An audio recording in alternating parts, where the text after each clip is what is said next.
Hi there, welcome to the trial test class. My name is Mr. Doan. We're looking at test number 31 today.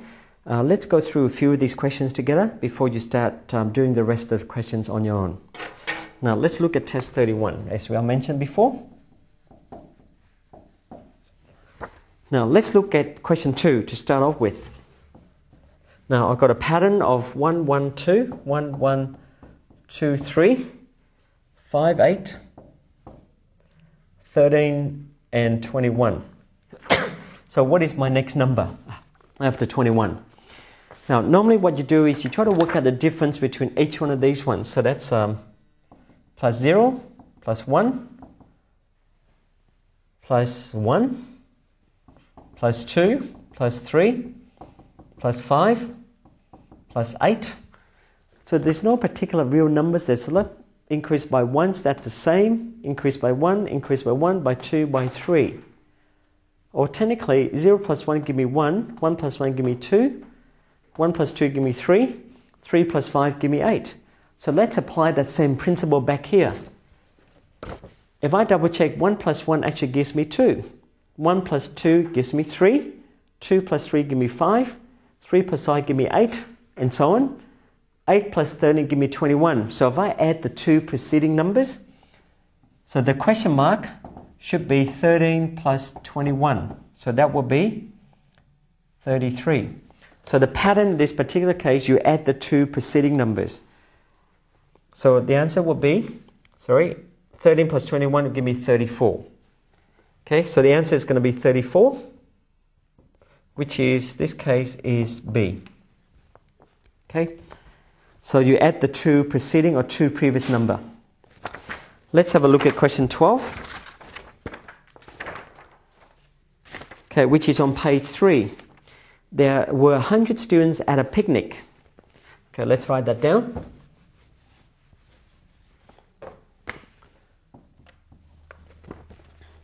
So we got 100 students in total. 1/5 of the students were first grader. So 1/5. So 100 divided by 5 will give me 20. So these are first graders. 1/4 was second graders. So 1/4, 100 times a quarter, that equals to 25. These are second graders. The rest were third graders. We can argue there's already 45 students, right? So that will be 100 minus 45 students is 55 students who are third graders.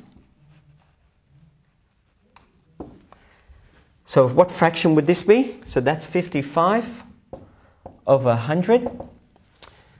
We can simplify that. The highest common factor between 55 and 100 is 5. So divided by 5, that's 11. 100 divided by 5 give me 20. So that's 11 out of 20th third graders. Or if you like, you've got a fifth. Another way to look at it is 1/5 plus a quarter. My common factor is going to be 20. Common denominator is 20. 4 times 1 is 4. Plus 1 times 5 is 5. So that's 9/20th. Our first and second graders. So therefore my remaining fraction, who has to be third graders, has to be 1. Minus 9 on 20 will be 11 out of 20, which in this case the answer is C. Now let's have a look at question 15 at the bottom of the page. The letters A, B and C represent numbers. Which of the following is not true?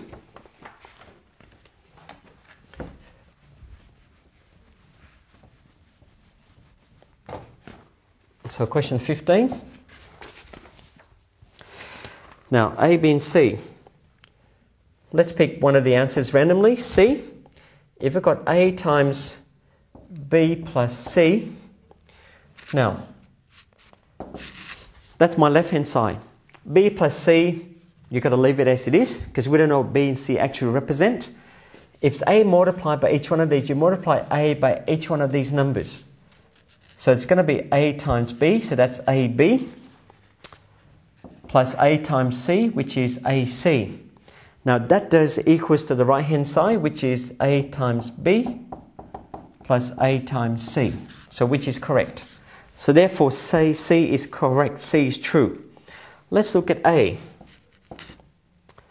I've got A plus B times C. Now does that equals to the right hand side of A plus B times A plus C? Have a look at the left hand side. I've got A plus B times C. Now B times C would just be BC. Now A plus BC, because we don't know what these numbers represent, these characters represent, that will be our answer. We've got to leave that as it is. Now compare that with the right hand side. They're not the same. Okay? So this statement is actually not true because the left hand side does not equal to the right hand side. So in this case our answer is A. In most instances you do trial and error. You check out A first. If that's not true, then you put it down as your answer. Let's have a look at question 19. On page number 4. There are 20 marbles in a bag. All 20 are the same size. 7 are blue, 5 are black, 8 are white. Hugo picks a marble without looking and replaces it. So this is with replacement. So the amount of marbles does not change. Angelina then picks a marble without looking. What is the probability that Hugo picks a black marble and Angelina picks a white marble? So let's write that down. So as we said before, this is with replacement. Okay, so Hugo will put it back. So we got 20 marbles, so total 20 marbles. So there are 7 blue, 5 black, I'll write it as BL, and 8 white. Now probably Hugo pick a black, so probability. Now Hugo picking a black, so this is for Hugo. A black will be 7 out of 20 to choose from. Now he will put this one back. So there's still 20 marbles for Angelina to choose from. And what is the probability of Angelina picking a white marble? There's 8 white, so the probability is going to be 8 out of 20. Now this is for Hugo and this is for Angelina. Now both of these events are what we call independent event.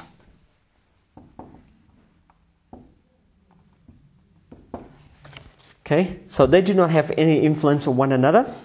So you multiply the probability together and that will give us the answer. Now let's see if we can simplify this. Now pick a black marble. My apologies. B stands for blue. So the black one will be 5 out of 20 for Hugo. So 5 out of 20 we can simplify down to divide both by 5, so 1 out of 4. 8 out of 20, the highest common factor is 4. So that becomes 2 on 5. So that's 2 on 20, which is further simplified to 1 out of 10. So in this case my answer is going to be B. That was question 19. Let's have a look at question 26. This is on page 6. A playground is 6 meters by 3 meters. A path 2 meters wide is laid around the playground. What is the area of the path?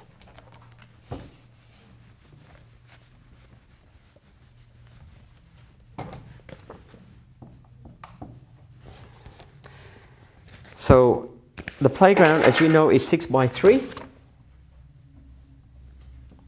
So this is 6, that's 3 meters. And the path is 2 meters wide around the playground. So we've got a path. Now that's 2 meters, that's 2 meters, that's 2, and that's 2. So therefore, this total width has increased from 3 plus 2 plus 2. So that's going to be 7. The length, which is 6, you add 2, so that whole length is going to be 10 meters. And the area of the path is this particular area that we are interested in. That would just be the area of the bigger rectangle minus the area of the small rectangle.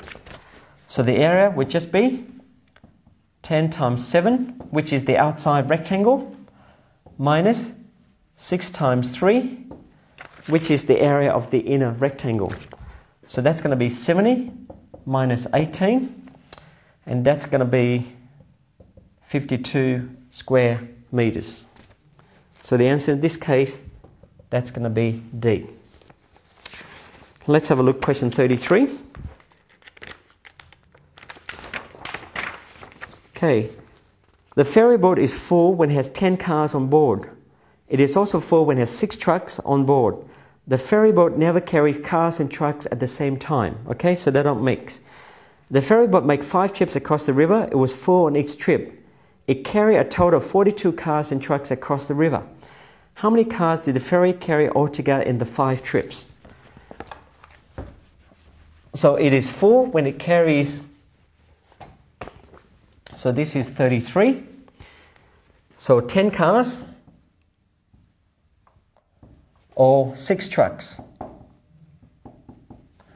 So carry 42 altogether for 5 trips. So let's say car and trucks and carry 42 altogether. So let's work out a few possibilities to get 42.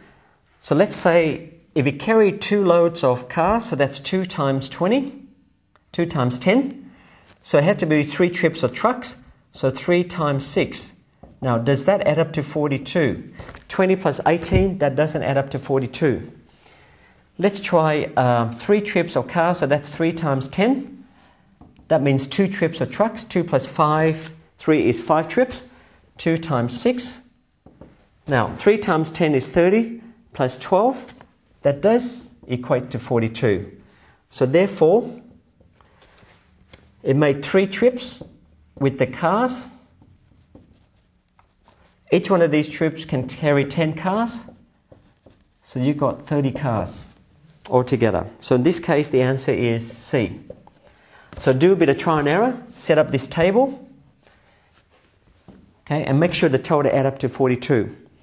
Now, I trust you find this example useful. Go through the rest of the questions. Make sure you read through the questions carefully, right? Interpret it correctly, and try to work through each of the questions efficiently in the time given. And make sure you enjoy it at the same time. Bye for now.